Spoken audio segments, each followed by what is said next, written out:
할렐루야. 사랑하는 성도 여러분, 지난 한 주 동안 평안하셨습니까? 어제 주일 예배 잘 들으셨죠? 예, 이제 저와 함께 기도하심으로 우리 청교도 신학특강 제26주차 75강 그리고 한국교회 초기 선교사 25강 강의를 시작하겠습니다. 기도하시겠습니다. 사랑의 주님, 우리 하나님 아버지 감사합니다. 오늘 저희들에게 새로운 날을 주시고 우리 아버지 앞에서 이렇게 건강한 모습으로 함께 모여 귀한 학문을 공부할 수 있도록 은혜 베풀어 주신 것 감사합니다. 주님께서 저희에게 새로운 날을 주셨으니 이 날에 주님께서 저희에게 주신 사명이 있음을 알고 하나님 저희에게 허락하신 모든 것을 다하여 우리 주님을 섬기는 기쁜 마음으로 살아가는 하루가 되게 하여 주시옵소서. 주님이 청교도 신학특강을 주께서 붙들어 주시고 섬기시는 모든 분들의 손길을 주님께서 붙들어 주시며 또 이 강좌에 참여하고 계신 모든 주의 성도들을 주께서 인도하여 주셔서 하나님께 영광 돌리는 귀한 특강이 될 수 있도록 주님 인도하여 주시옵소서.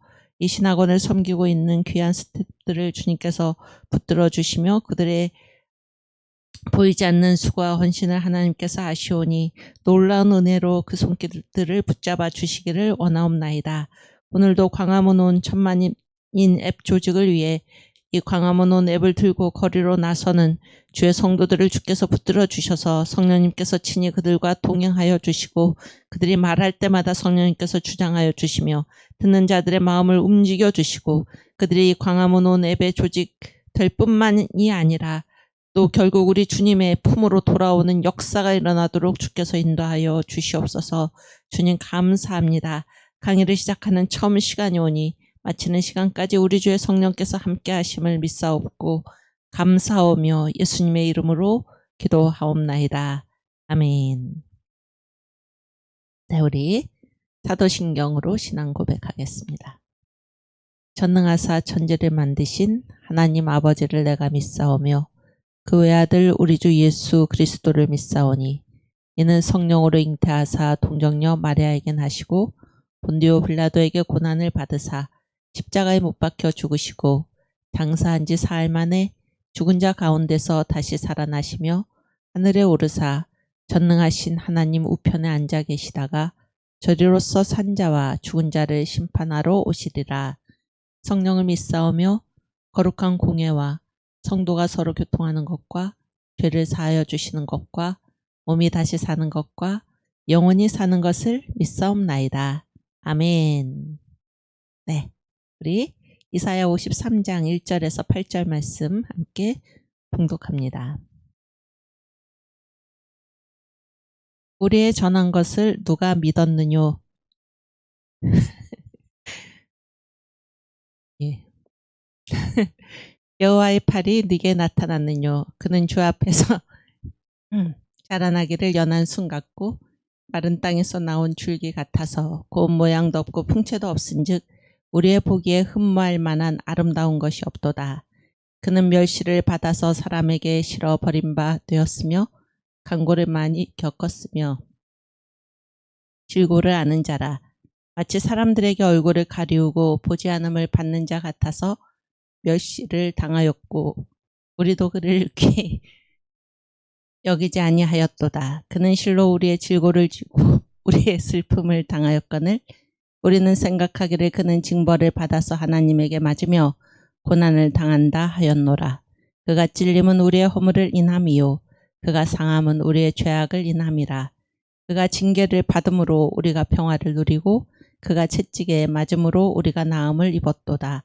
우리는 다 양 같아서 그릇 행하여 각기 제 길로 갔거늘 여호와께서는 우리 무리의 죄악을 그에게 담당시키셨도다.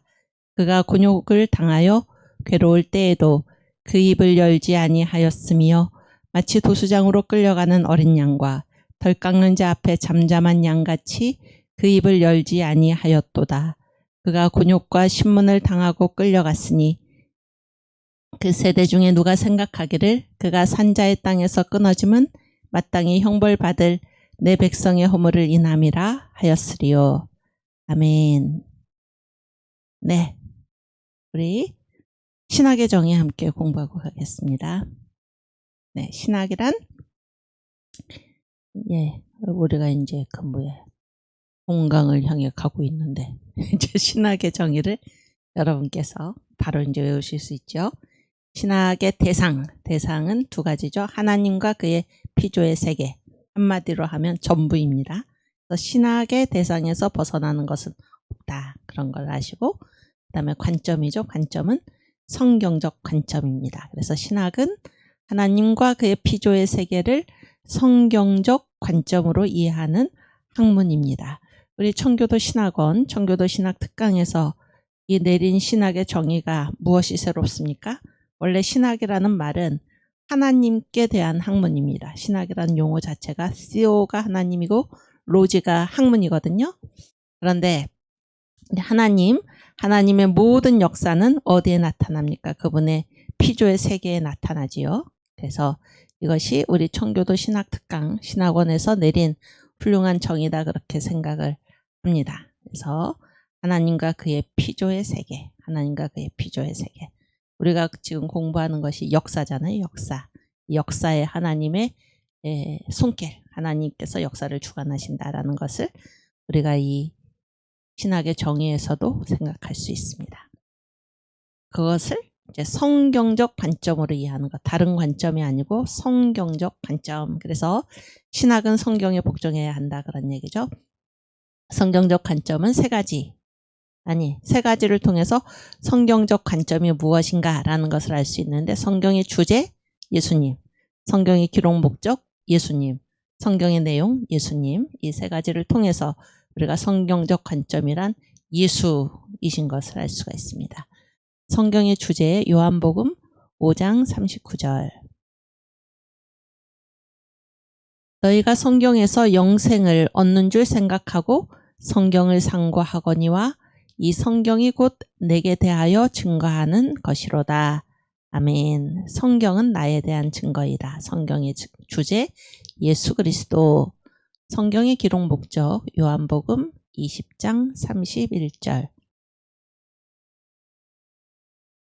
오직 이것을 기록함은 너희로 예수께서 하나님의 아들 그리스도이심을 믿게 하려 함이요 또 너희로 믿고 그 이름을 힘입어 생명을 얻게 하려 함이니라. 아멘. 성경의 기록 목적, 우리 베드로의 신앙 고백이 생각나죠. 주는 그리스도시요 살아계신 하나님의 아들이십니다. 얘기죠. 첫 번째는 예수는 하나님의 아들 그리스도이시다. 이 사실을 우리가 믿게 하시려는 것이고, 두 번째는 이 사실을 믿고 예수의 이름을 힘입어 생명을 얻게 하시기 위해서 성경이 기록되었습니다. 네, 마지막으로 성경의 내용 누가복음 24장 27절 말씀.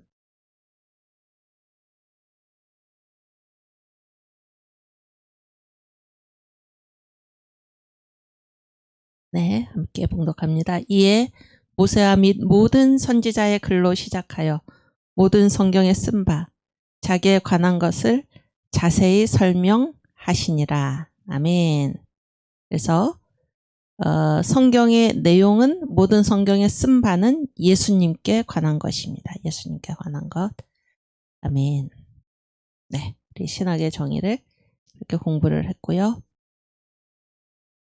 오늘 또 약간 새로운 환경에서 우리가 이제 이 강의를 시작을 했습니다. 제가 이렇게 생각을 해보니까 지금 이제 청교도 신학 특강에서 강의하고 계신 세 분, 정성구 총장님과 손원배 목사님과 그 다음에 제가 지금 현재로서는 강의를 하고 있는데, 제가 1교시잖아요. 그 다음에 손원배 목사님이 2교시고 정성구 총장님이 3교시인데 나이순입니다. 나이순.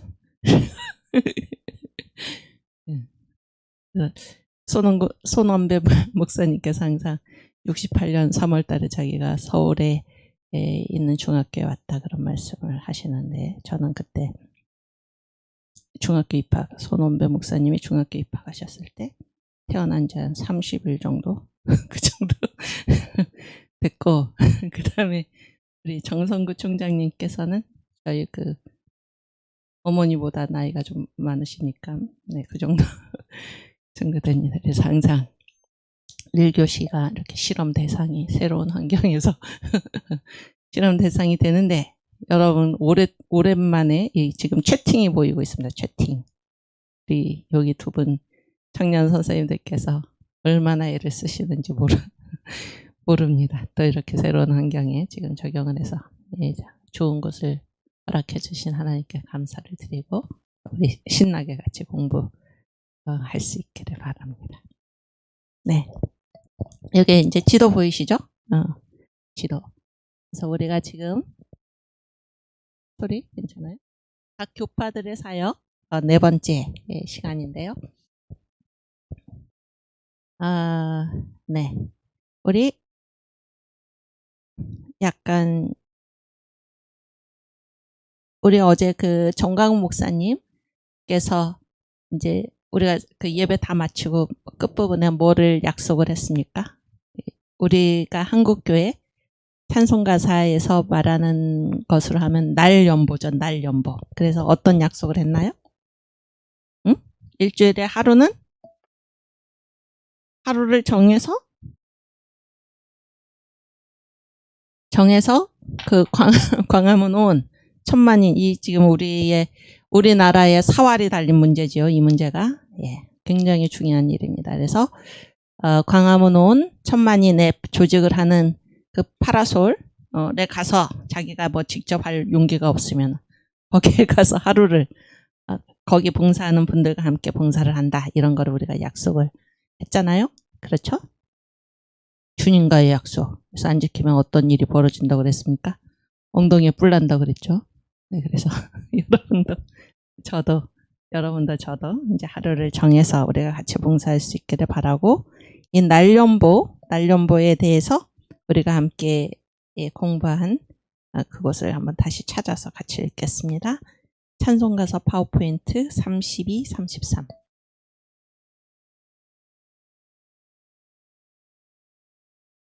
네. 우리 언더우드 부인, 지금 우리가 공부하고 있는 와서 우리를 도우라의 이제 저자가 언더우드인데, 언더우드 부인은 의료 선교사였습니다. 그리고 언더우드는 총각으로 한국에 오고, 언더우드 부인은 처녀로 한국에 와서 이제 여기서 두 분이 결혼을 하셨죠. 결혼을 하시고.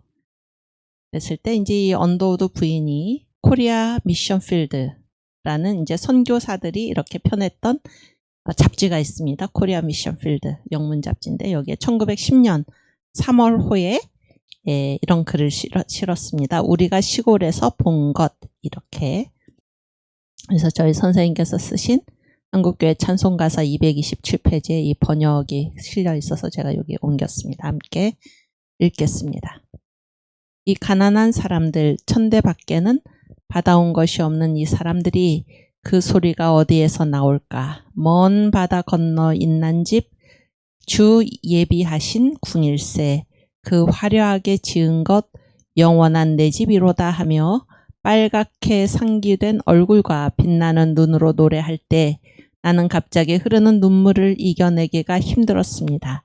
자기 옛 나라가 진토 속에 허물어지고 있는데 이곳과 저곳 멀지 않다. 내 구주 건너오셔서 손목 잡고 가는 것 내 평생 소원이로다.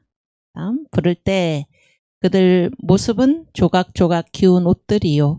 사는 집들은 흙덩이로 지은 오막살이인데 그들이 겪고 오고 있는 망을 가는 듯한 궁핍. 사방을 둘러보아도 도움 없는 고난과 공경, 그래 슬픔과 탄식밖에 없는 그 사람들이 그들 앞에 놓여있는 희망을 향해서 그렇게 힘 다해 노래하는 것을 보고 이런 시련의 날에 그들에게 이렇게 주신 하나님 은혜를 생각하고서는 가슴 메워와 흐르는 눈물을 멈출 수가 없었습니다. 아멘. 끝났나요? 또 그 다음에 또 있나요? 끝이죠. 그 바로 밑에 보시겠어요? 34번. 아니구나. 네. 그래서 여기 보면 여기 제가 지금 어떻게 읽었는지. 오케이, 그 앞에. 네. 네. 여기 내용에 여기 내용에는 없지만 요 전후에 그런 글이 나오는데 이분들이 이제 날연보를 했다는 것입니다. 날연보. 그래서 이때 펼치고 있었던 게 뭔가 하면 백만인 구령 운동이잖아요. 백만인 구령 운동. 그래서 이들이 이제 나를 하나님께 바치는 것입니다. 그러니까 연보가 헌금이잖아요. 헌금에 이제 여러 가지 형태가 있는데 헌금을 이렇게 금전적인 헌금을 드리기도 하고 또 나를 하나님께 바치기로 이제 작정을 하는 것입니다. 그래서 나를 바쳐가지고 백만인 구령 운동 전도하러 나갔다 그런 건데 우리도 지금 어제 우리가 다 같이 약속한 대로 일주일에 하루를 정해가지고 광화문 온 앱 심기 운동에 우리가 직접 나가서 우리가 나를 하나님께 바치는 날연보를 다 작정할 수 있으면 좋겠습니다. 아멘. 우리 이때 이분들, 우리가 시골에서 본 것, 이 시골 교회 이분들이 부른 찬송가를 우리가 같이 불러보겠습니다. 228장.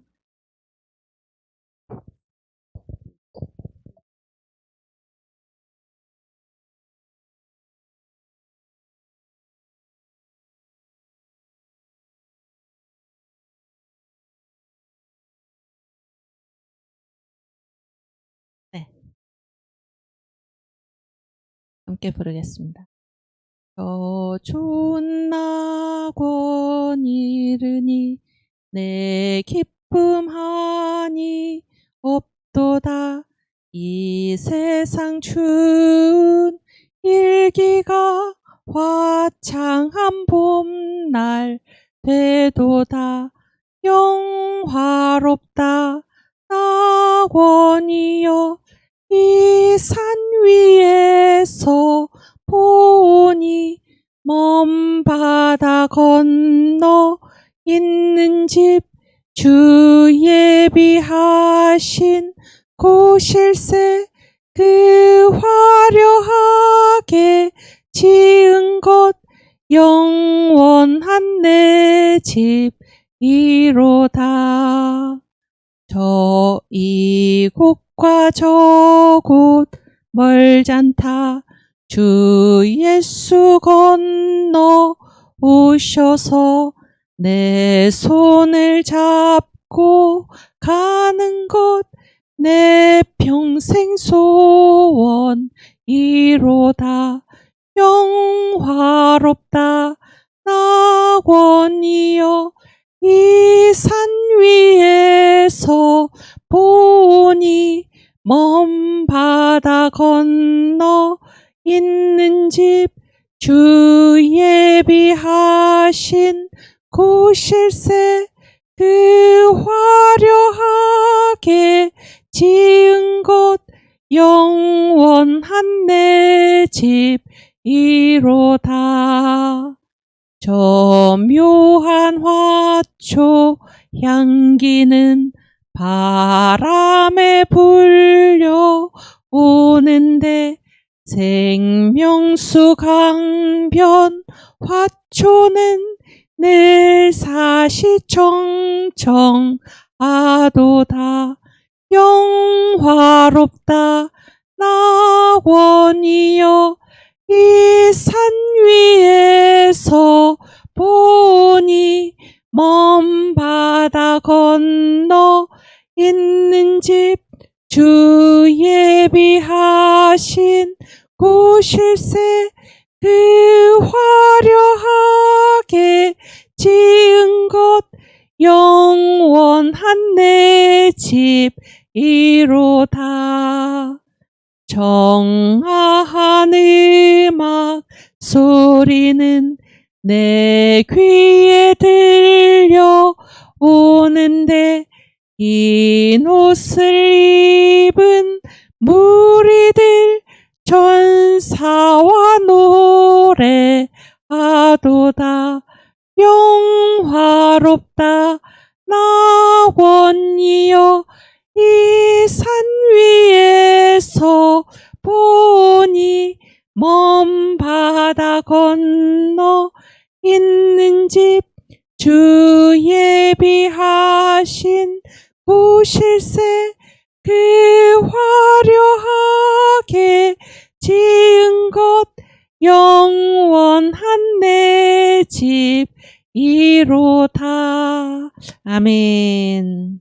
네, 그때 시골 교회에서 날연보를 하면서 백만인 구령 운동을 하면서 또 자기들 사는 집은 다 이렇게 흙덩이를 쌓아 올린 것과 같은 그러한 집 같지도 않은 그런 집이죠. 그런 집에 살면서 저 천국 바라보고 우리 주님 부르시는 영원한 천국, 영원한 집을 바라보면서 주님 앞에 헌신하고 살아갔던 신앙의 선조들의 모습이 이제 눈에 그려집니다. 아멘.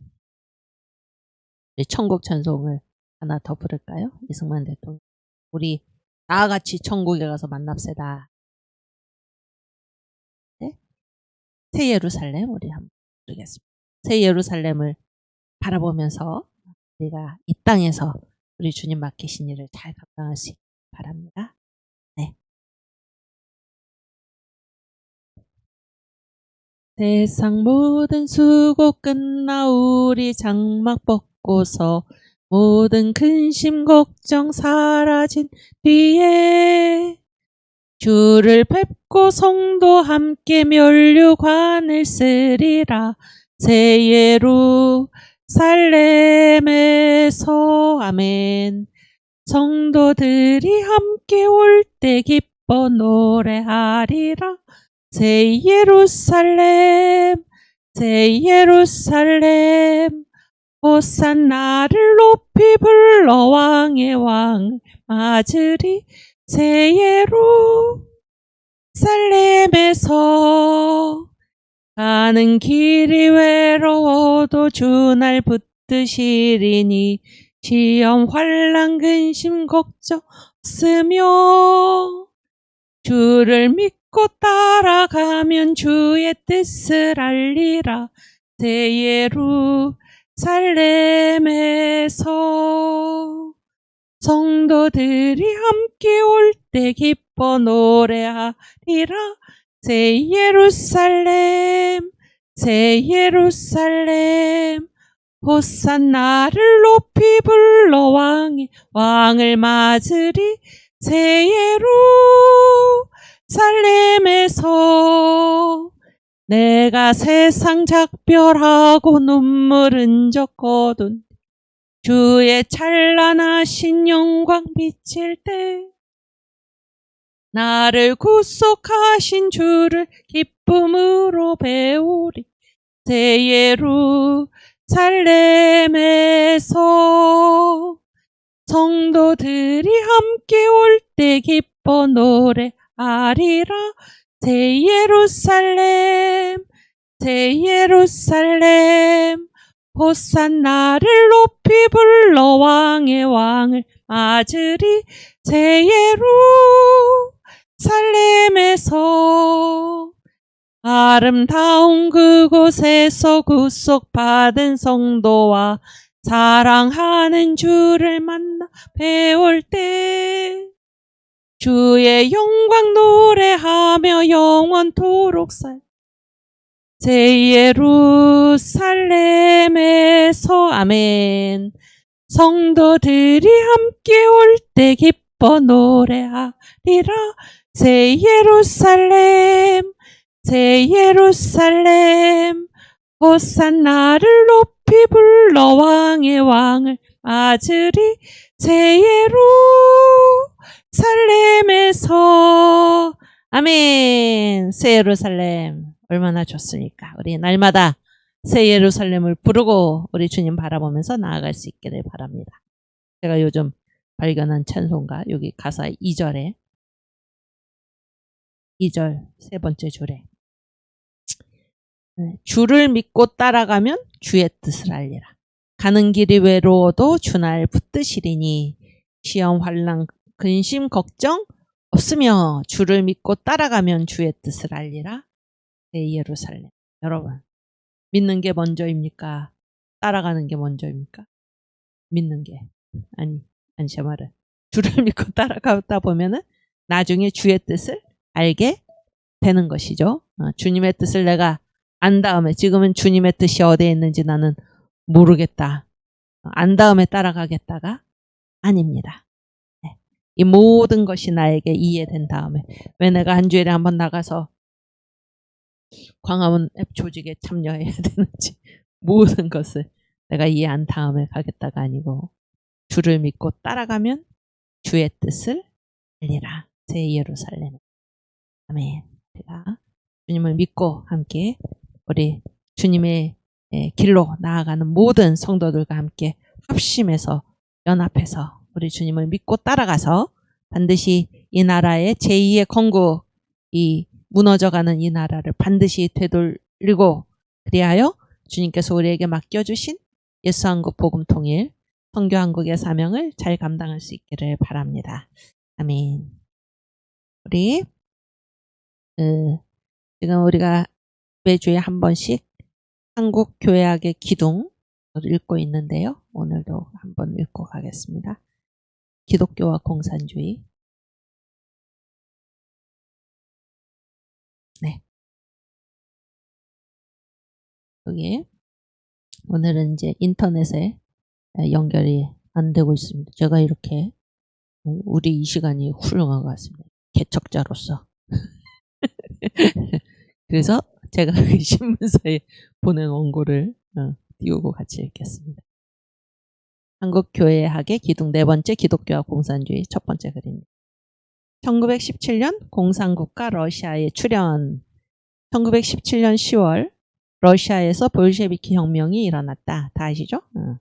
이는 세계 최초로 공산국가가 출현하던 순간이었습니다. 그래서 마르크스와 엥겔스의 공산당 선언이 발표된 때가 1848년이었고, 그랬을 때 이 공산주의 이념이죠. 이념이 70년 만에 러시아 공산국가로 구체화, 현실화한 것입니다. 그리고 이때 이 공산국가가 출현하던 그때 바로 한 해 전에 언더우드 1세가 서거했습니다. 우리가 지금까지 살펴보았듯이 언더우드 1세의 사명은 바로 한국의 천국을 건설하는 데에 있었습니다. 다른 말로 근대 한국을 기독교 복음 위에 세우는 것, 이것이 언더우드 1세의 사명이었습니다.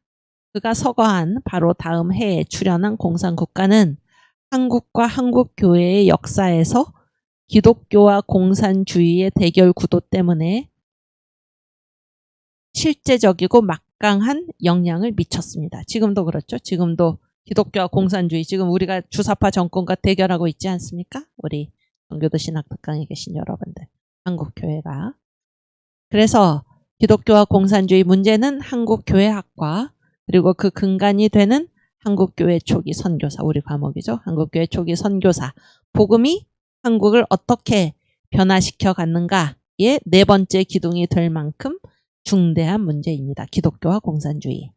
오케이. 더욱이 지금 한반도 북쪽에 공산주의 이념이 실체로 자리하고 있습니다. 즉 주체 사상에 입각한 김일성 세습 왕조가 3대째 자리하면서 북한 주민의 자유와 인권을 말살하고 한반도의 자유통일을 가로막고 있습니다. 자유대한민국 또한 어떻습니까? 공산주의가 새 옷으로 갈아입고 나타난 문화막시즘, 동성애, 이슬람, 차별금지. 이 문화막시즘이 사회 각 분야에 침투하여 자유대한민국의 근간을 갉아먹는 중입니다. 제가 며칠 전에 이제 어떤 모임에 이렇게 참석을 하게 됐는데, 거기에 이제 어떤 대학생 분이 이제 자기 언니가 유치원 교사라는 것입니다. 유치원 교사인데 언니가 결혼을 하게 됐는데 아이들이 물었답니다. 언니니까 여자잖아요. 선생님은 여자하고 결혼해요? 남자하고 결혼해요? 그렇게 물었답니다. 이게 요즘 유치원의 현실이랍니다. 요즘 유치원에. 그래서 남자와 여자가 결혼을 한다, 이런 거를 못 가르친답니다. 왜냐하면 차별이니까. 네? 이렇게 지금 교육이 무너지고 있는 것입니다. 교육이 무너지고 있어요. 심각한 문제 아닙니다. 또 이렇게 잘못된 교육을 받고 자라난 그런 아이들, 지금 청소년들이, 제가 지난번에 한번 말씀드렸죠. 위기 청소년, 제가 한 2년 전에 들으니까 위기 청소년의 정의는 학교를 떠났거나 가정을 떠났거나 아니면 아직 안 떠났어도 곧 나올 아이들, 이런 아이들이 지금 87만 명이랍니다. 87만 명. 그러니까 그 대한민국에 지금 육해공군이 60만 대군이다 그런데 군대보다도 더 많은 아이들, 중고등학교 이 청소년들이 지금 87만 명의 위기 청소년이다. 심각한 문제입니다. 이 무너진 교육을 반드시 우리가 바로 잡아야 해요. 이게 지금 다 공산주의가 옷을 갈아입고 나타나서 동성애, 이슬람 차별금지, 이 나라를 완전히 뿌리째 지금 흔들고 있는 것입니다. 네, 글을 계속 읽겠습니다. 네, 이러한 때 반기독교 유물론 공산주의와 이 공산주의 최악의 변종 형태인 주체사상에 대항하여 우리 자유 대한민국을 지킬 자 누구입니까? 한국교회밖에 없습니다. 또 우리 청교도 신학특강에 와 계신 여러분들이 가장 그 선봉에 계신 것입니다. 우리밖에 없습니다. 우리밖에. 만약에 여기에 우리가 다 같이 모여 있다면 서로 옆 사람하고 주먹 박치기를 하면서 당신밖에 없습니다. 그럴 텐데 여러분 가정에서 다 주먹을 쥐시고 옆에 가족이 있으면 가족과 함께 아무리 봐도 당신밖에 없습니다. 한번 해보시기 바랍니다. 아무리 봐도 당신밖에 없습니다. 아멘. 네, 한국교회밖에 없습니다. 한국교회에서도 정신 차리고 지금 이 청교도 신학 특강에 들어와 계시고 이 제2의 건국을 위해 힘쓰고 계신 여러분밖에 없습니다. 아무리 봐도 당신밖에 없습니다. 아멘. 네. 반공산주의의 기치를 확고히 하는 것은 마땅히 한국교회학의 4대 기둥 중 하나이어야 한다 합니다.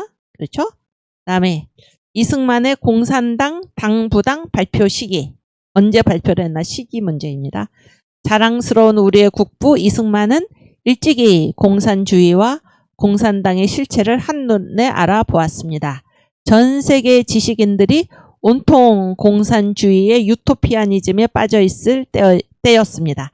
미소 공동위원회에서 보이듯 미국조차도 한국 해방 후 얼마간 공산주의에 대한 경계를 철저하게 하지 않았습니다. 그러나 미소 공동위원회가 제안한 좌우 합작 정부를 이승만은 받아들일 수 없었습니다. 좌우 합작은 곧 공산체제로 통합되는 것임을 이승만은 2차 대전 후 세계 여러 나라의 경우에서 간파하고 있었습니다. 좌우 합작이 무슨 말인지 아시겠죠? 좌와 우가 서로 도와서 정부를 구성해라. 그러면 그거는 곧 공산당으로 넘어가는 거다. 이런 걸 알았다. 그런 얘기예요. 그래서 그는 유엔 총회에 호소했고 마침내 유엔으로부터 유엔 감시하에 총선거를 이끌어냈습니다. 그리고 북한의 진주한 소련군과 그 괴뢰 정권인 김일성 일당이 반대하자 우선 선거 가능한 지역부터 총선거를 실시하게 된 것이었습니다. 그런데 이승만이 공산당의 실체를 한눈에 꿰뚫어 보고 그 내막을 폭로한 때는 따로 있었습니다. 그것은 바로 1923년 태평양지에 실은 공산당의 당부당이라는 글을 통해서였습니다. 해방 당시도 그러했는데 볼셰비키 혁명이 일어나고 나서 6년 정도의 시간이 흐르던 그때는 더욱더 공산주의야말로 인류 사회에 선포된 메시아니즘으로 받아들여지던 때였습니다. 공산주의가 인류를 구원할 거다 이렇게 얘기를 한 거죠. 해방 때도 그랬는데 그 공산당 혁명이 일어나고 6년 정도는 더 그랬다 그런 얘기입니다. 그러한 시대 상황에서 이승만은 공산당의 당부당에서 공산당의 폐해를 5가지로 폭로했던 것입니다. To be continued. 다음 주에 우리가 다시 계속해서 읽겠습니다. 네, 그래서 제가 지금 한국장로신문에 이 한국교회학의 4대 기둥을 쭉 계속 쓰고 있고 우리가 이 강의에서 지금 다루는 내용들을 앞으로 계속해서 쓸 생각입니다. 오케이. 그 다음에 우리 그 지난 시간에 원래 3인 얘기한 거 기억나시죠? 원래 3인. 그 알렌이 이제 제가 알렌은 얼마 동안 한국에 있었다고 그랬나요? 21년? 원래 3인이 누구죠? 알렌, 언더우드, 헤론. 알렌 언더우드. 지난주에 알렌과 언더우드의 글을 다 읽었고 오늘은 헤론을 읽을 것인데 이 알렌이 이제 한 일을 오늘 조금 한번 읽고 가려고 하는데 21년 동안 있었고 언더우드는 31년 동안 있었고 헤론은 이제 5년 동안 있었습니다. 5년 동안. 그래서 뭐 이거는 만의 개념이고 그래서 언더우드 동상에 보면 선교의 33년 동안 선교의 공적이 널리 사방에 퍼지고 이렇게 돼 있죠. 그거는 이제 만 개념이 아니고 우리나라식으로 해야 되는 개념. 21년 중에서 3년간을 의료 선교사로 있었고 18년간을 이제 한국에 주재한 미국 공사 내지 미국 외교관으로 이제 알렌이 활동을 했습니다. 그때 이제 알렌이 한 일을 우리가 한번 읽고 가겠습니다. 네. 장로신문. 네네. 갑니다. 이거는 이제 제가 예전에 42번, 오늘 읽은 게 아까 228번이었나요? 뭐 그 정도인데, 42번. 2016년, 17년 그 정도에 쓴 것 같은데요. 알렌이 추진한 상수도공사. 선교사인데, 물론 이제 이때는 외교관으로 활동하던 때였죠. 뭐를 추진을 했습니까? 상수도공사. 그 민주적 의미. 알렌의 회고에 의하면 그가 한국 정부의 신임을 받아 한국에 들여온 것들 중에는 개신교 선교단, 서양 의학, 거대한 규모의 근대식 광산업, 증기기관, 전차, 상수도 등이 있었다. 일단 누가 들여왔습니까? 알렌이. 아니, 물론 선교사들이. 그렇죠?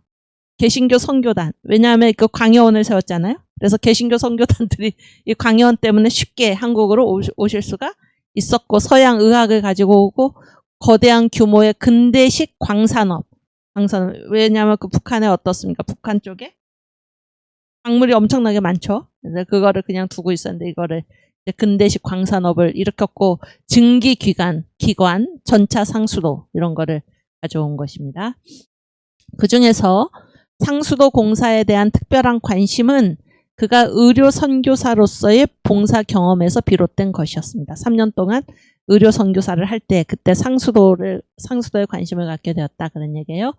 1886년 콜레라의 창궐을 보면서 알렌은 상수도 사업이 한국 사회 위생에 얼마나 기묘한 것인지를 생각하지 않을 수 없었습니다. 지금도 아프리카나 이런 데 보면은 가서 뭐를 많이 해줍니까? 우물 파기 뭐 이런 거죠. 상수도. 그런 개념이죠, 지금. 당시 알렌과 헤론 의사, 지금 3인 중에 2인이 나오죠. 다 의사였죠. 왕립병원 제중원, 광해원의 첫 해에 대한 연례 보고서에서 첫 해에 다 들어와 있었죠. 도랑의 시궁창과 변소 옆에 나란히 있는 우물의 불결한 식수가 모든 병의 원인이라고 판단하고 있었습니다. 이게 지금 상수도하고 하수도가 구분이 안 됐죠? 그래서 우물이 어디에 있었습니까? 도랑의 시궁창하고 변소 옆에. 기가 막히네. 거기 바로 옆에 우물이 있었다. 상수도 공사에 대한 알렌 자신의 회고는 이러합니다. 상수도 사업의 독점권은 콜레라가 전염되었을 때 내가 의료에 종사하면서부터 특별한 관심을 가졌던 문제였다. 사람들이 길 옆 우물에서 먹을 물을 깃는 것을 종종 보았는데 우물벽이 바로 옆에 흐르는 하수도의 벽이기도 했다. 그러니까 상수도 하수도가 구분이 없었다 그런 얘기예요. 수도 사업은 다른 어느 것보다 더욱 필요하면서도 다른 철도나 전기 사업처럼 잘 될 것 같지 않았다. 네. 몇 년 동안 이 사업을 하겠다고 동조해온 사람에게 가능한 모든 특허권을 부여한 후에 마침내 사람들이 산의 물을 바로 그들의 문간까지 끌어올리는데 성공했다는 것을 알고 매우 만족스럽게 생각했다. 그러니까 어디서 물을 끌어왔나요? 산에서. 산에서. 이 상수도 사업이죠. 그러니까 그 우물 화장실 옆에 우물이 있었는데 거기에서 물을 길어 먹었는데 이제 상수도 사업을 통해서 산에서 물을 그들의 문간까지 집까지 끌어왔다. 그런 얘기예요. 감사한 일이죠. 알렌은 수도 사업이 다른 어느 것보다 더욱 필요하다고 판단하고 있었습니다. 그것은 식수의 문제니만큼 그 이상 한국인의 건강에 직결된 것이 따로 있을 수 없기 때문이었습니다. 알렌은 일찍이 왕립병원인 광해원 설립을 제안하면서 그 주요 동기가 서민들에게도 서양 의학의 혜택을 누리게 하는 것. 그래서 핵심이 무엇입니까? 서민들도. 민주적이죠. 서민들도 누려야 된다. 그리고 그 동력이 될 한국인 청년 의사들을 양성하는 것임을 역설한 일이 있습니다. 전체 한국의 위생과 건강에 각별한 관심을 가진 의사 알렌, 그가 선교사 출신 외교관으로 추진한 수도 사업의 민주적인 동기, 모든 국민을 생각한 거죠. 그리고 의료 선교사로서 추진한 광해원 설립의 민주적 동기, 그러니까 모든 서민들도 다 서양 의학의 혜택을 누려야 한다. 이렇게 해서 광해원을 세운 거죠. 그 동기가 이토록 겹치고 있었습니다. 상수도 공사는 1898년 2월 15일 미국 콜브란과 보스트윅 상사에 위임되었습니다. 그 회사랑 이제 연결해서 공사를 한 거죠. 언제입니까? 1898년 2월 15일. 그러니까 알렌 최초의 선교사들이 들어온 지 한 14년, 15년, 아니 3, 4년 정도 됐는데 13, 4년. 그렇죠? 13년 정도 됐을 때. 놀라운 얘기 아닙니까? 코리아 리뷰, 이것도 이제 선교사들이 펴낸 그 선교 잡지였습니다. 헐버트 선교사가 펴낸 건데요. 코리아 리뷰는 1901년 9월호에서 이 서울 상수도 사업을 대대적으로 보도하고 있었습니다. 서울 상수도 사업. 이 사업은 서울 뚝섬에서 하루 1천만 갤런의 물을 보급한다는 계획으로 진행되고 있는데, 뚝섬 한강변에 저수지 3곳을 마련하여 30인치 파이프를 통해 서울로 송수물을 보내는 것이라고 설명했습니다. 이는 당시 서울 인구의 4배를 예상한 것으로 100만 명에게 수돗물을 공급한다는 원대한 포부였습니다. 놀랍죠? 그러면은 4배니까 그때 서울 인구가 한 25만 정도 된 거죠. 1906년 당시 시가 700만 원의 공사비가 소요되었던 엄청난 규모의 거대 사업이었습니다. 코리아 리뷰의 편집인이었던 헐버트 선교사는 이것이 미국인들에 의해 추진되고 있는 이상 즉시 그리고 성공적으로 완수될 것임을 믿어 의심치 않았습니다. 미국인이 하고 있으니까 바로 될 거다 이렇게 생각했다 그런 얘기예요. 헐버트의 감격은 이 상수도 공사가 가지는 민주적 의미에서 증폭되고 있었습니다. 이 공사는 경인철도 부서를 포함한 다른 개발보다 더욱 필요하다. 왜냐하면 수도 공사는 다른 어떤 계급보다도 더욱 보통 사람들에게 직접적으로 유익을 가져다 주기 때문이다. 아멘. 네. 놀라운 얘기죠. 그래서 알렌이 추진한 상수도 사업, 상수도 공사, 그리고 그 민주적 의미, 민주적이라는 건 뭐예요? 그 혜택이 모든 사람, 특별한 계급에 있는 어떤 사람들을 위한 게 아니라 모든 사람. 이 모든 사람을 위해서 이 상수도 공사를 추진을 한 거는 알렌이 광해원을 세울 때도 그 광해원을 왜 세웠나? 서민들에게도 의료 혜택을 줘야 된다. 서민들에게도 서양 의료의 혜택을 줘야 된다. 민주적이죠? 이런 것들이 이제 선교사들에 의해서 한국에 들여온 것입니다. 감사한 일. 알렌이 그런 훌륭한 일을 했다 그런 얘기고. 다음에 그래서 우리가 이제 원래 3인 중에 마지막 남은 한 사람 헤론 얘기를 읽겠습니다. 오늘 파워포인트 163번.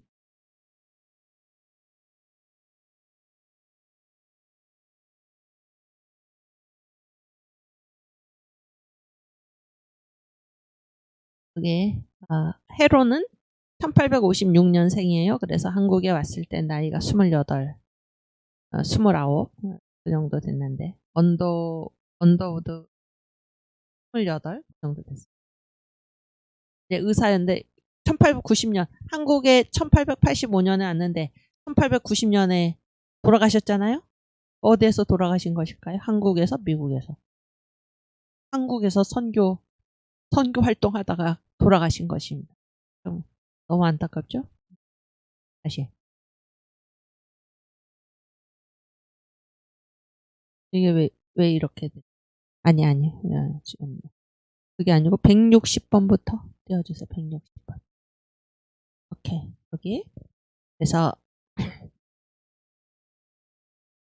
미국 북장로교가 한국에 대한 선교를 시작하고자 할 때에 헤론이 제일 처음으로 선교사로 임명된 분이 바로 헤론이었어요. 헤론. 알렌도 아니고 언더우드도 아니고 헤론이었습니다. 의술이 훌륭하고 헌신적인 정신을 가진 젊은 의사가 때마침 한국에 가겠노라 자원하여 왔으므로 1884년 봄에 선교사로 임명되었던 것입니다. 그러나 따라서 그가 사실상 알렌보다도 서열상 앞서 있었습니다. 그러니까 알렌은 중국 선교사였고 알렌이 이제 중국에서 선교 활동을 하다 지난번에 알렌이 얼마나 중국에서 고난을 겪거나 읽었었죠. 몸이 아파가지고 이제 그 중국의 그 선교위원회로 자기가 가겠다. 아니 거기 가서 좀 쉬고 싶다 그랬더니 이제 그때 북장로교 선교부에서 한국으로 가라 이렇게 해서 이제 알렌이 먼저 들어오게 된 것이지 선교사로 임명되기는 헤론이 먼저 임명됐다. 그래서 서열상 알렌보다도 앞서 있었다.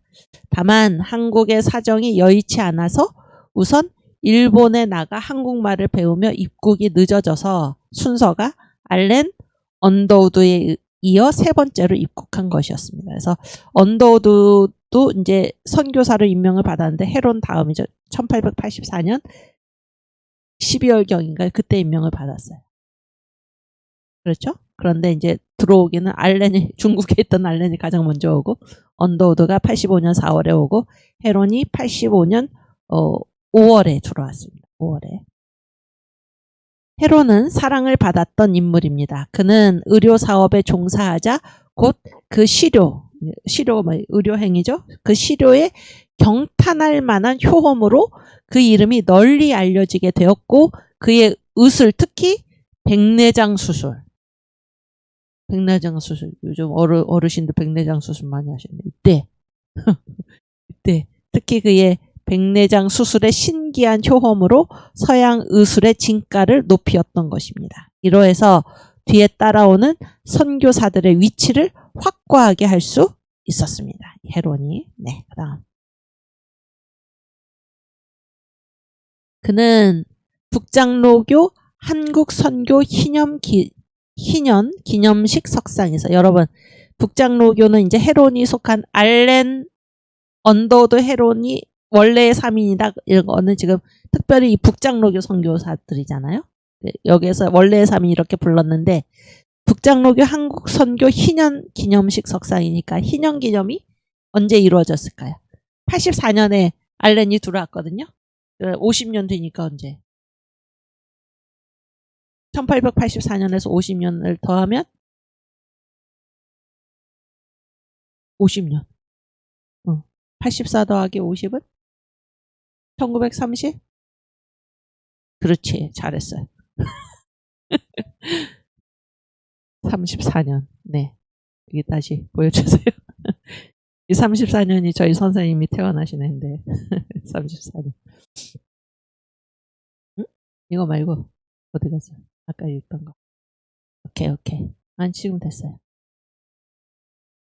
여기 34년 선교 희년 기념식 석상에서 이때는 헤론이 없을 때죠. 헤론은 1890년에 이미 서거했으니까 그때 이 헤론이 이상적인 선교사 의사 아주 아이디얼이죠. 이상적인 선교사 의사로 칭송을 추수 뒤에 이제 이 칭송을 받았다. 아울러 동료 선교사들에 대한 가히 없는 돌봄. 그러니까 동료 선교사들을 굉장히 이제 이 헤론이 잘 돌봤다 그런 얘기예요. 그리고 헌신적인 치료. 한국에서 그 의무라고 알고 살았던 친밀한 미국 선교사로서도 칭찬을 받았다. 그러니까 헤론을 이제 선교 50주년을 맞이해서 헤론을 기념을 했는데 헤론은 어떤 의사였나? 이상적인 선교사 의사였다. 이렇게 칭찬을 받았고 물론 돌아간 다음이지만 그리고 헤론의 특징이 뭔가? 첫 번째는 동료 선교사들에 대한 가히 없는 끝없는 돌봄.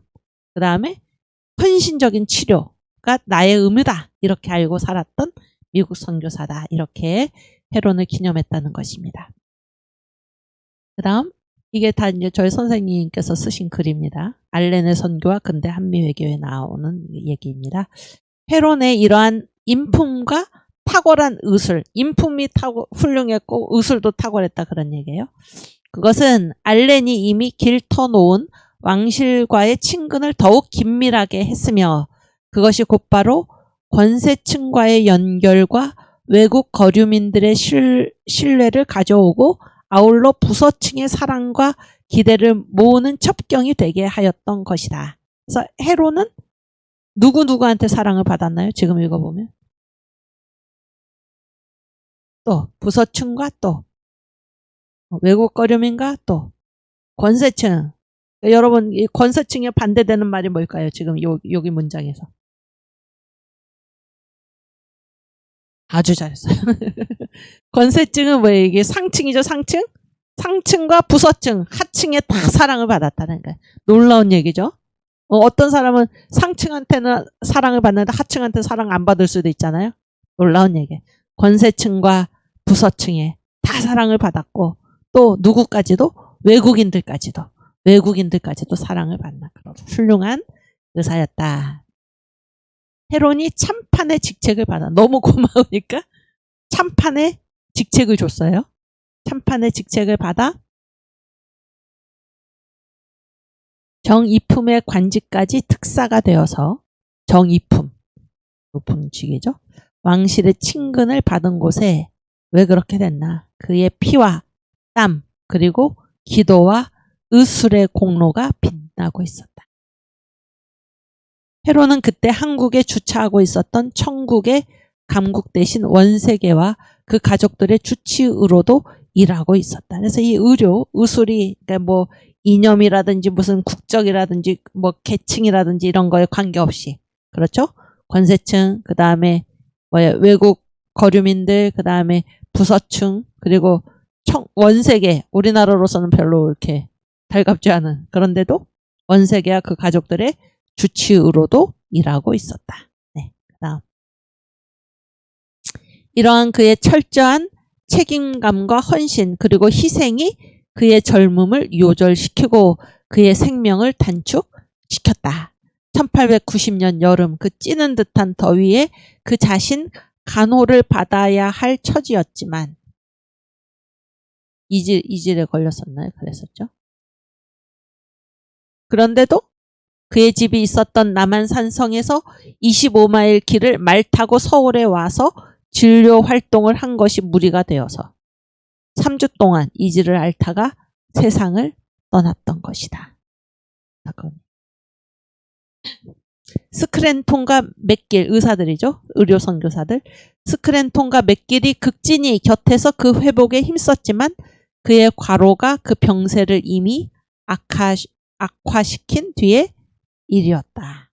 네. 이때 알렌은 이제 그 미국 그 우리나라의 이제 이 초대 미국 공사 일행을 이제 인솔해가지고 알렌이 미국으로 가서 이렇게 외교관으로 활동하던 그때였습니다.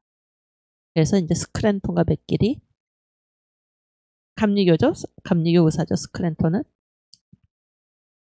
스크랜톤과 맥길이 극진히 곁에서 그 회복에 힘썼지만 그의 과로가 그 병세를 이미 악화시킨 뒤에 일이었다. 이렇게 헤론은 1890년 7월 26일 아침 8시 한여름에 가신 거죠. 그를 아끼고 사랑하는 동료 선교사들과 젊은 아내의 눈물 속에 남한산성의 한 외딴 집에서 하나님 품에 안겼던 것이다. 그의 나이 32세였다.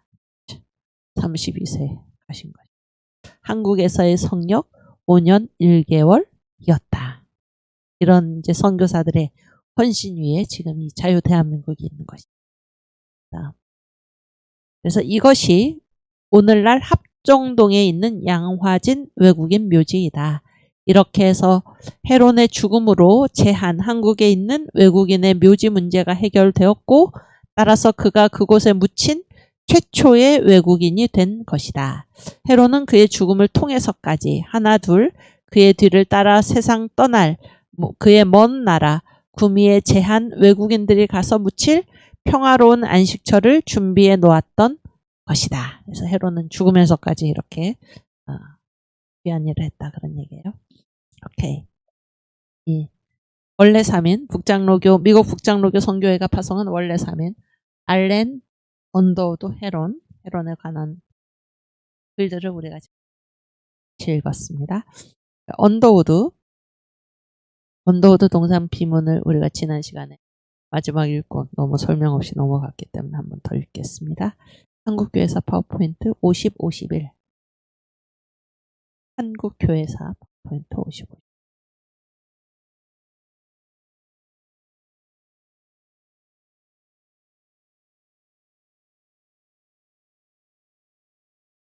네. 1928년에 언더우드 동산 비문입니다. 주강생 1885년 4월에 박사 25의 장년으로 걸음을 이 땅에 옮겨 25살에 왔다. 33년 동안 선교의 공적이 널리 사방에 퍼지고 큰 학교로는 연희 전문이 이루히니 그럴싸 박사 늙으시도다. 연희 전문의 그 원래 이름, 연희 전문은 우리가 이제 이때가 이제 그 식민지였잖아요. 일본의 식민지. 그래서 식민지에서는 최고로 세울 수 있는 이 고등교육기관이 전문학교입니다. 전문학교. 일본이 뭐 대학 이런 거를 허락을 하지 않은 것입니다. 그래서 이제 연희 전문학교로 인가를 받았죠. 인가를 받았는데 원래 이제 언더우드가 그 세웠던 그 대학의 이름이 뭔가 하면 조선 기독교 대학입니다. 조선 기독교. 영어로 쓰면 초전.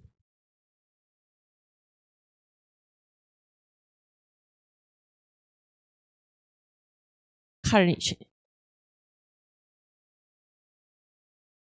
CCC죠, CCC. 물론 그 김준곤 목사님의 CCC는 아니죠. 그 CCC는 뭡니까? 뭔지 알아요? 대학생 선교회? 캠퍼스 대학이죠. 크루세이드가 뭡니까? 십자군. 어? 캠퍼스, 크루세이드, 누구를 위한? 크라이스트. 그리스도를 위한 대학생 십자군. 이게 대학생 선교회잖아요. 한국 대학생 선교회. 멋있죠, 이 말이? CCC. 근데 이제 이 CCC는 초진 크리스찬 칼리지, 조선 기독교 대학. 기독교 연합재단 법인으로 인가를 받은 다음에 그 한국 이름이 뭡니까? 연희 전문학교지만 연희 전문학교. 왜 연희냐면 이거는 지명입니다. 지명. 그 고향군 뭐 연희 면인가 제가 뭐 면인가. 그래서 지명인데 전문학교인데 영어는 이 이름을 그대로 유지를 했습니다. 영문명은 초즌 크리스찬 칼리지. 그래서 해방 후에 이제 연희 대학교가 된 다음에도 초즌 크리스찬 유니버시티 이렇게. 그래서 이게 이제 원래 이름입니다. 언더우드가 썼을 때.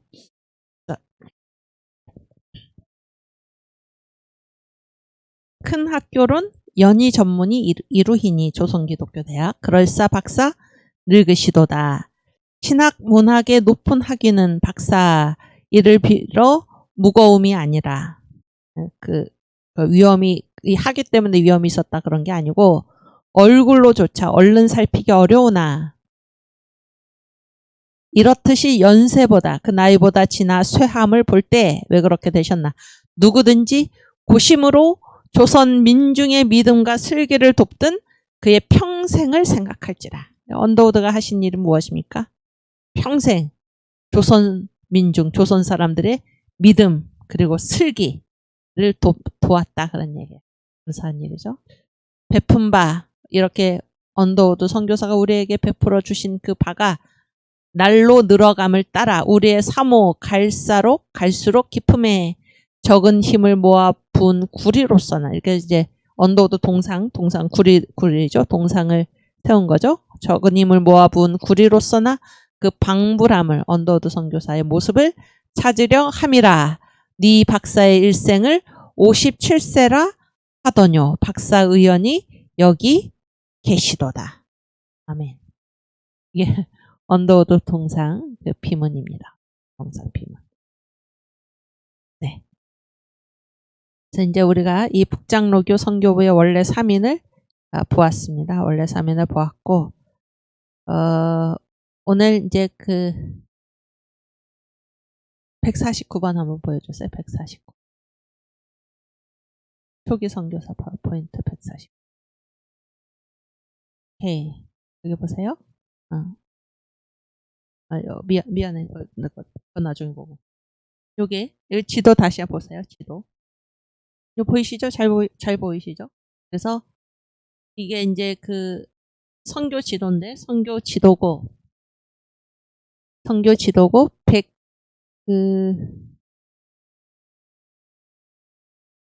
네, 149번 볼까요?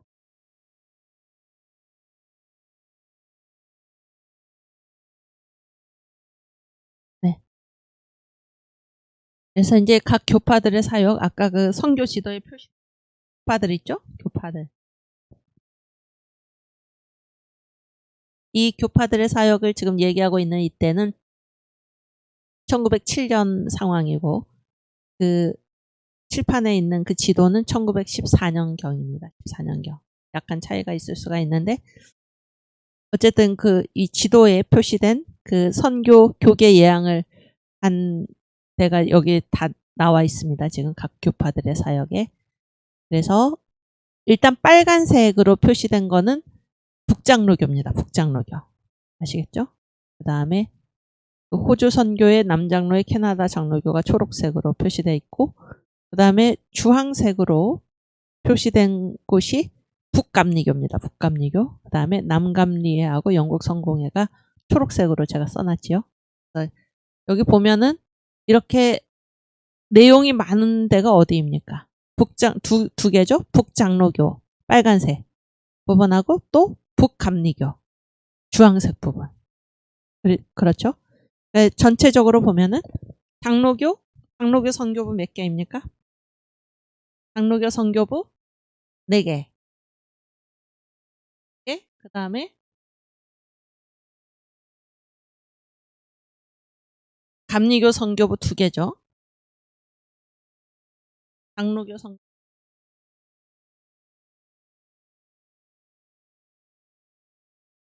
무엇입니까? 미국 장로교. 네? 호주 장로교. 그 다음에 캐나다 장로교. 그 다음에 미국 남장로교. 그 다음에 감리교 선교부가 2개인데요. 미국 북감리교. 그 다음에 미국 남감리교입니다. 남감리교. 그래서 가장 내용이 많은 2군데가 미 북장로교고 미 북감리교인데 특별히 이제 그 중에서도 미 북장로교가 내용이 굉장히 많아요. 그만큼 일이 많았다 그런 얘기예요. 한 일이 많았고 그리고 이 2 선교부가 가장 처음에 한국에 들어와 있었습니다. 그러니까 이제 제1기죠. 널리 씨를 뿌리는 시기. 5년 동안 이 2개가 있었고 나머지들은 이제 그 다음에 확장기 제2기 때 들어온 그 곳입니다. 그래서 내용이 많다 그런 얘기예요. 세부 항목. 세부 항목에서도 어디가 또 이제 빨간색이 북장로교잖아요. 빨간색. 요약 전까지가 다 북장로교 얘긴데 그 중에서도 어디가 내용이 많습니까? 서울시 장로교위원회하고 또 평양. 그러니까 서울위원회하고 평양위원회가 내용이 많고 그 중에서도 이제 서울시 장로교위원회. 그러니까 제가 지금까지 설명한 원래 3인 이 얘기는 뭐예요? 서울 얘기입니다. 서울 얘기. 서울밖에 없었을 때의 얘기입니다. 그러니까 서울시 장로교위원회가 굉장히 중요하다 그런 얘기. 언더우드가 여기에 이제 속해 있었다라는 것이고, 그리고 이제 그 위원회가 어디 있었습니까? 여기 빨간색으로 지역에 나온 데가 다 위원회가 있었던 곳입니다. 그러니까 서울, 부산, 평양, 대구, 선천, 강계, 재령 7군데에 지금 이렇게 위원회가 다 있었던 것입니다. 아시겠죠? 그 다음에 호주 선교회는 지금 내용이 없죠. 호주 이제 뭐 이거 쓰진 않았지만 호주 선교회는 주로 부산에 가서 활동을 했습니다. 부산. 그 다음에 남장로회가 어디에 있었습니까? 전주, 분산, 목포, 공주 거기서 활동을 했고, 그 다음에 캐나다 장로교는 함경도 이쪽에서 활동을 했습니다. 아시겠죠? 그 다음에 북감리회가 이제 내용이 많은데, 북감리회는 몇 곳입니까? 여기는 지방이라고 불러요. 감리교는 서울 및 제물포. 그 다음에 평양, 영변, 공주 4군데죠. 4군데. 그 다음에 남감리회는 서울, 송도, 원산. 그 다음에 영국 성공회 그때 들어와 있었다 그런 얘기예요. 그래서 그 사업을 한번 읽어보겠습니다. 의료 사업, 교육 사업, 여성 사업, 여성 사역 3가지죠. 의료, 교육, 여성. 서울은 여기 또 이렇게 나오지 않은 것 중에 뭐 지방 사역 이런 것도 있는데 어쨌든 그렇고, 평양도 한번 보겠습니다. 의료 사업, 훈련 과정, 대학과 교육 사업, 여성들의 사역. 그러니까 의료, 교육, 여성들은 다 겹치죠 지금. 훈련 과정이 한 가지 특별하죠. 이 훈련 과정이 뭘까요? 성경 공부반. 이게 이제 평양의 특징이었습니다. 그렇죠? 그 다음에 대구, 선천, 강계에는 교육과 여성 사역이 있었다 그런 얘기예요. 재령. 그래서 이제 요약은 전체에 대한 요약인데요. 이따가 한번 같이 보고. 그다음에 북감리회, 서울 및 제물포 지방에도 한번 보겠습니다. 거기에 뭐를 했습니까? 의료 사업, 교육 사업, 출판 사업, 지방 사역, 여성 사역. 그렇죠? 지방 사역, 여성 사역. 되게 비슷하죠? 근데 뭐가 또 특징입니까? 출판이 여기는 있죠. 출판.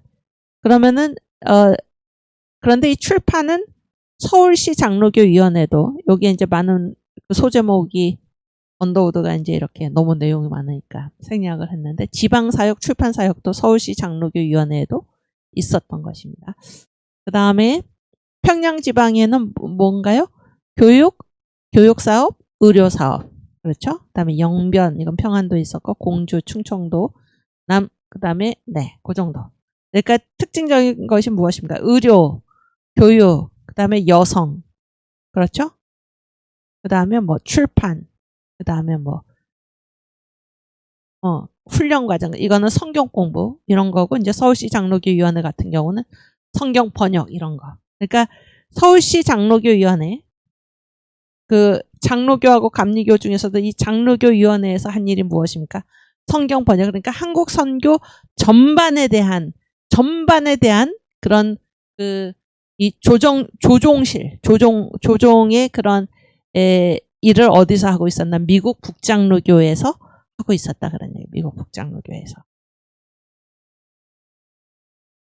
그래서 이제 여기 교육사업 얘기가 쭉 나오는데, 그 교육사업 얘기를 하기 전에, 그러니까 미국 북장로교의 이제 선교 활동이 전체 한국 선교 사역 중에서 어느 정도였나라는 것을 제가 한번 말씀드리겠습니다. 잘 들어보세요. 그러니까 이 미국 북장로교가 굉장히 중요했다 그런 얘기예요. 그래서 다른 어떠한 선교회도 이 미국 북장로교가 했던 일을 감당할 수 없었다는 거예요. 언더우드, 알렌 헤론이 있었던 이곳인데 북장로교의 사역을 요약하자면 그들에게 맡겨진 영혼들이 670만 명. 이때 한국 인구가 얼마였습니까? 1300만 명이라고 그랬죠. 1300만 명 중에 670만 명이 북장로교 담당이었어요.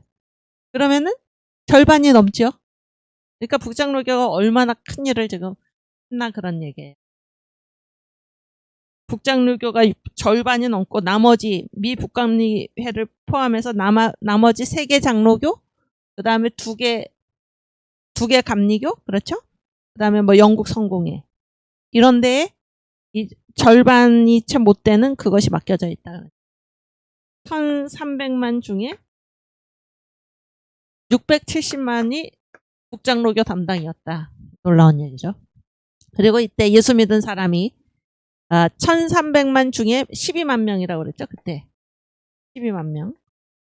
그거는 그때 예수를 믿은 사람, 언더우드가 이 선교 보고서를 쓸 당시에 예수 믿은 사람들의 숫자고 북장로교의 그 선교 대상은 1300만 인구 중에 670만을 북장로교가 맡았다. 그런 얘기예요.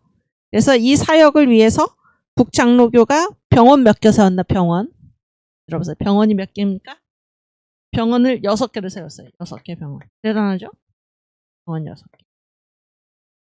근데 언더우드가 보기에 앞으로 병원 2개가 더 필요하다. 그런 얘기예요. 그 다음에 교육. 이거는 의료 사업이고 교육 사업으로는 신학대학원 1개. 신학대학원 1개. 신학대학원이 어딜까요? 무슨 학교일까요? 평양신학교 얘기하는 거예요. 이게 이제 1907년 상황이거든요. 1907년 내지 8년 상황인데 평양신학교를 얘기합니다. 그런데 이 평양신학교가 어떤 과정입니까? 대학원 과정이다. 대학원. 대학원은 어디 졸업하고 가는 건가요? 대학을 졸업했죠? 한 개의 대학인데 이 대학이 무엇입니까? 숭실대학. 그러니까 숭실대학은 제가 아까 말씀드린 조선기독교대학 연희전문학교하고는 조선기독교대학하고는 완전히 달라요. 이 조선기독교대학은 유니버시티 개념입니다. 유니버시티. 그래서 뭐 문과, 상과, 수물과, 그 다음에 응용 물리학과, 뭐 화학과, 신과, 그 다음에 농과 이렇게 처음에 출발할 때 6개 과로 출발했으니까 완전히 종합대학이었는데 이 숭실대학은 어떤 개념이었냐면은 이 평양신학교를 가기 위한 초급대학 개념이었어요. 초급대학. 그래서 이 대학의 설립 목적이 이 평양신학교를 가기 위한 것이다. 이렇게 이제 설정이 되어 있었습니다. 아시겠죠? 그런데 이제 언더우드가 서울에 나중에 1915년에 세웠던 이 조선기독교대학은 완전히 유니버시티 개념입니다. 유니버시티. 그래서 한국을 근대화로 이끌기 위해서 그리고 그 가장 수서학과로 삼았던 게 뭐라고 말씀드렸습니까? 상과. 그래서 한국의 산업화, 한국의 근대화 이런 것들을 염두에 두고 만든 대학이 바로 조선기독교대학입니다. 어쨌든 이제 이 1907년, 8년 현재로는 교육기관은 이렇고 대학이 이 정도고 잘 들어보세요. 중학교 몇 개인가? 중학교. 북장로교 선교부 그 지역에서 세운 중학교가 3개. 이건 중등교육이겠죠? 중학교라고 말하지만 이게 뭡니까? 중고등학교죠. 지금 개념으로.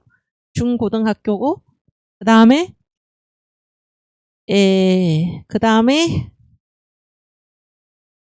초등학교 몇 개입니까? 339개.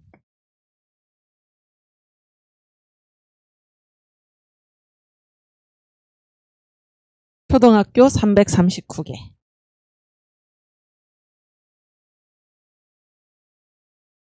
그렇죠?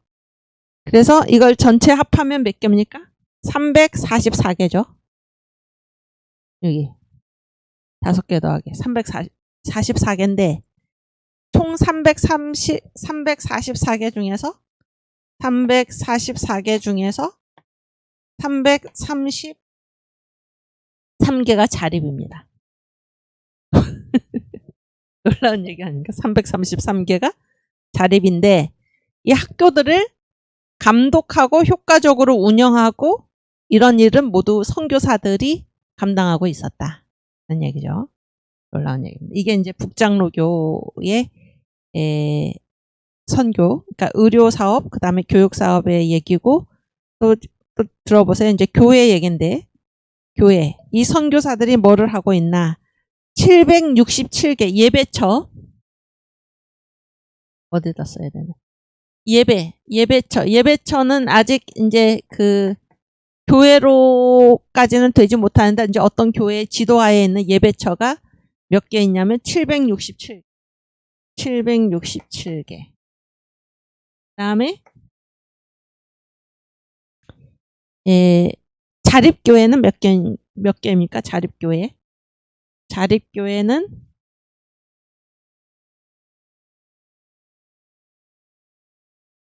619개. 자립교회 619개. 이거는 교회죠. 자립한 교회. 이거는 예배처고. 별개의 얘기죠. 그 다음에 이 619개 이 교회 소속의 등록 세례교인이 15,079명입니다. 세례 받은 사람이 놀라운 얘기입니다. 15,079명. 그 다음에 원입교인은 59,787명. 이게 이제 북장로교 얘기고, 그 다음에 이 북장로교에서 이제 파송한 선교사들 현황입니다. 목사 29명, 그 다음에 남자 의사 8명, 여자 의사 3명, 그 다음에 미혼 여성 9명, 그 다음에 35명의 선교사 아내. 미혼 여성, 선교사 아내가 35명. 이런 정도의 이제 규모를 가지고 이런 정도의 목사 29명, 남자 의사 8명, 여자 의사 3명, 미혼 여성 9명, 선교사 부인 35명 이런 인력을 가지고 이런 놀라운 일을 행하고 있었던 것입니다. 이것이 북장로교가 이제 한 일인데요. 그래서 이때 이제 우리가 지금 아까 그 세부 항목을 보면 각 의료 사업, 교육 사업, 그다음에 여성 사업, 그다음에 또 뭡니까? 뭐 훈련 과정 이런 게 있었잖아요. 지방 사역. 그래서 그 중에서 이제 이 학교 세운 얘기를 우리가 다시 한번 그 표로 확인하고 가겠습니다. 한국교회사 파워포인트 23번부터.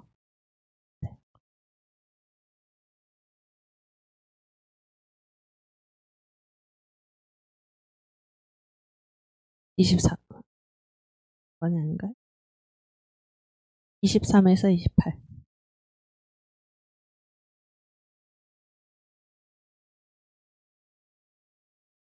네. 네.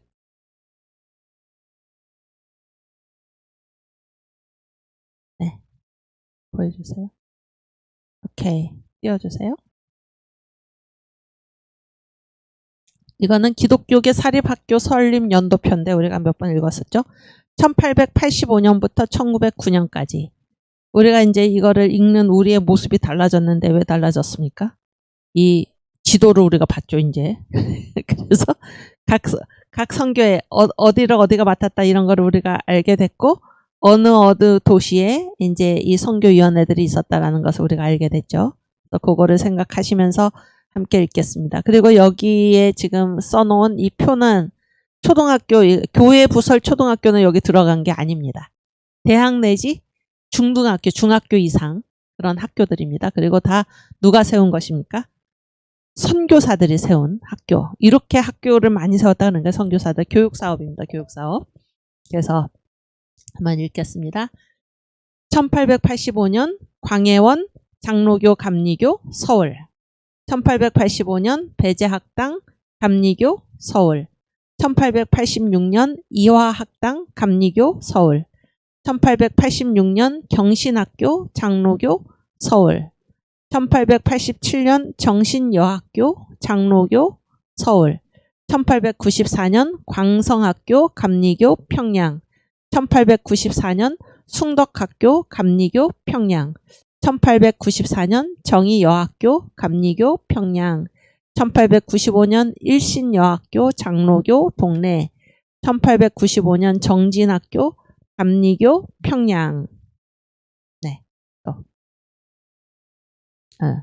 1896년 공옥학교 감리교 서울. 1897년 숭실학교 장로교 평양. 1897년 신군학교 감리교 서울.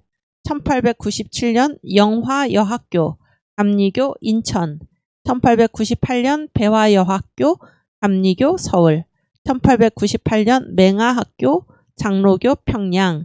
1898년 명신학교 장로교 재령. 1901년 평양신학교 장로교 평양. 1903년 숭의여학교 장로교 평양. 1903년 루시여학교 감리교 원산. 네. 1903년 정명여학교 장로교 목포. 1904년 덕명학교 감리교 원산. 1904년 호수돈 여학교 감리교 개성. 1904년 진성여학교 장로교 원산. 1904년 의창학교 감리교 해주. 1905년 영명학교 감리교 공주. 1906년 개성학교 장로교 대구. 1906년 신성학교 장로교 선천. 1906년 보성여학교 장로교 선천. 1906년 의명학교 안식교 순안. 1906년 한영학교 감리교 개성. 1906년 미리흠 여학교 감리교 개성. 1907년 약현학교 천주교 서울. 1907년 수피아 여학교 장로교 광주. 1907년 신명여학교 장로교 대구. 1907년 기전여학교 장로교 전주. 1908년 신흥학교 장로교 전주. 1908년 창신학교 장로교 마산. 1909년 의정학교 감리교 해주. 또 끝났어요. 끝나서 바로 앞에 여기 보여주세요. 여기 보면 그러니까 언더우드가 이 글을 쓰고 있을 때가 1908년경이거든요. 7년, 8년.